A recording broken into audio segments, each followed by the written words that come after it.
Reportagem força a barra para ligar casa no Texas a Eduardo Bolsonaro. Bom, é exatamente essa premissa que a gente vai destrinchar hoje. E olha, antes de mergulharmos fundo nesta nossa explicação, inscreva-se no nosso canal rapidinho para continuar acompanhando o nosso conteúdo, tá?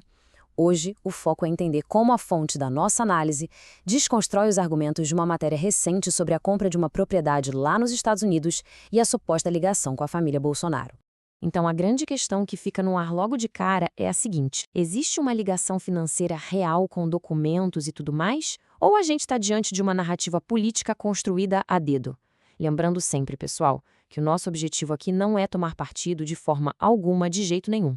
A gente só quer examinar de forma bem técnica e neutra como a fonte que baseia nossa explicação interpreta essa situação. Segundo eles, existe um esforço gigante da imprensa para conectar fatos isolados.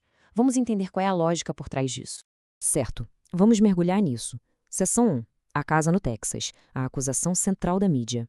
Tudo começa com esta manchete que pipocou em vários veículos. Fundo de aliado de Eduardo, que administrou o dinheiro do filme, compra a casa no estado em que o deputado vive. A nossa fonte chama muita atenção para essa escolha cirúrgica de palavras, sabe?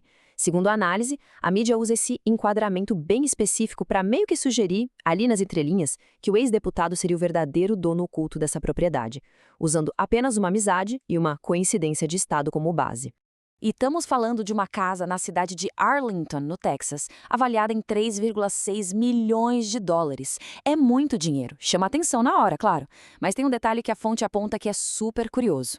A reportagem original usou imagens meramente ilustrativas. Pois é, em vez de mostrar as fotos reais da residência, usaram uma foto genérica de uma fachada de luxo. Para a fonte que estamos analisando, isso é um esforço claríssimo para forçar um cenário de ostentação na cabeça de quem lê, apelando para o impacto visual, mesmo sem ter a foto real da casa. E aí entra um detalhe geográfico gigantesco que a análise usa para rebater a manchete: o tamanho do Texas. O estado tem dimensões continentais, é maior que muito país europeu inteiro. A fonte argumenta que presumir posse só por causa do mesmo estado é um salto lógico absurdo. Eles até fazem uma brincadeira bem brasileira para ilustrar isso: é como achar que alguém mora em Diamantina, em Minas Gerais, e por isso de alguma forma é dono de uma casa comprada lá em Poços de Caldas. Ignora-se a distância absurda e a total falta de provas. Avançando aqui na nossa explicação, vamos para a seção 2, dois fundos distintos, a mecânica financeira real. A coisa aqui fica um pouco mais técnica, mas é literalmente o coração do argumento da fonte. De um lado, temos o Raven Gates Development Fund, que cuidou exclusivamente daquele dinheiro privado para o filme. Do outro, o Mercury Legacy Trust, um fundo totalmente diferente, focado em gestão de patrimônio e que de fato comprou a casa. A fonte deixa bem claro o seguinte: sim, o advogado Paulo Calisto administra os dois, só que a lei americana separa isso de forma clínica. O dinheiro captado para o filme prestou contas e não cruzou nenhuma linha mágica para financiar o imóvel. São caixas e propósitos completamente isolados pela lei. Mas, então, da onde vem o sustento dele nos Estados Unidos? A fonte também aborda isso de frente. O argumento trazido pela análise é que a origem é 100% legal e transparente. O dinheiro vem de repasses públicos do pai dele, o ex-presidente Jair Bolsonaro, fruto daquela famosa arrecadação coletiva via Pix que o Brasil inteiro acompanhou.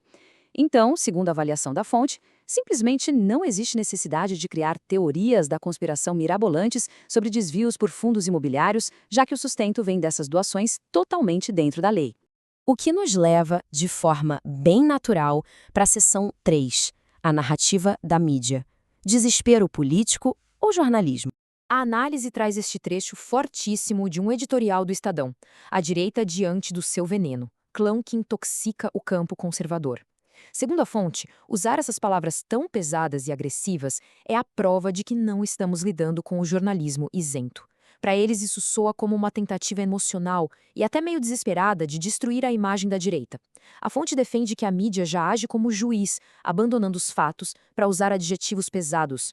Agora, o que é realmente interessante analisar aqui é a grande pergunta: por que a insistência nesta narrativa agora? Por que desenterrar uma história com bases tão frágeis nesse momento exato? A fonte tem uma teoria puramente política para isso. A análise sugere que existe um certo pânico na esquerda porque o senador Flávio Bolsonaro estaria se recuperando nas pesquisas de opinião.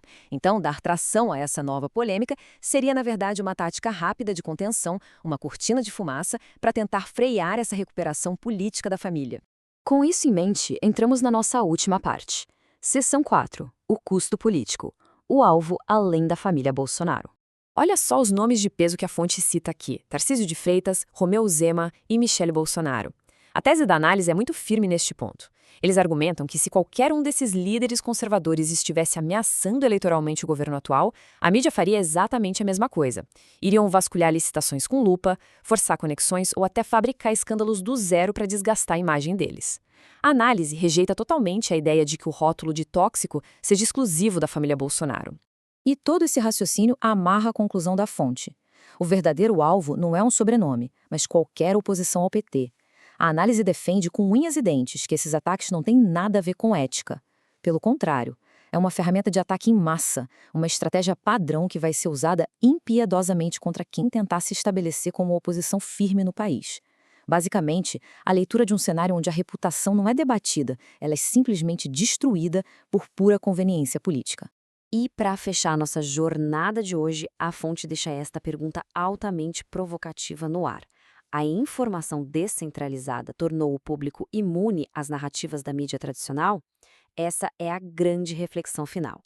O argumento é que hoje o pessoal já não aceita mais essas histórias forçadas tão fácil. A informação circula de forma rápida e descentralizada, então os contrapontos surgem em tempo real na internet. Entender como esses escândalos são montados é absolutamente crucial para a gente ter nossa própria leitura crítica. Muito obrigado por acompanhar nossa explicação de hoje. Pensem sobre isso, absorvam as informações e até a próxima análise.